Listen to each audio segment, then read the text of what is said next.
Alas Pilipinas, gumawa ng kasaysayan. Ang koponan naman ng Egypt pinatumba sa nagpapatuloy na FIVB Volleyball Men's World Championship. Kasama natin sa balita si Niel Santua. Mga kasama, pinasabog ng Alas Pilipinas ang crowd ng SM Mall of Asia Arena.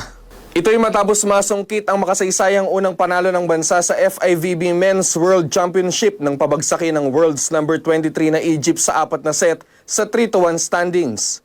Mula sa dikdikang opening frame, umarangkada ang Pinoy Spikers at isinara ang set sa score na 29-27 sa pamamagitan ng matibay na block ni Kim Malabunga at service ace ni Leo Ordiales. Bumawi ang Egypt sa ikalawang set pero hindi natinag ang Alas na kumamada ng matitinding attack at block points para makuha ang ikatlo at ika-4 na set.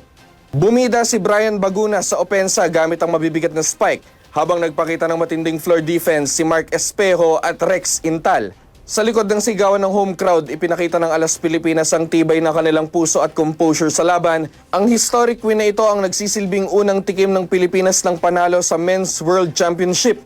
Isang malaking moral boost ito para sa kanilang kampanya sa Pool A.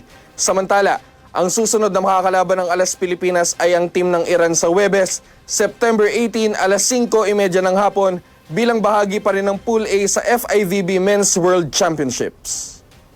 Para sa ating RMN Sports, Radyo Man, Niel Santua, Tatak, RMN!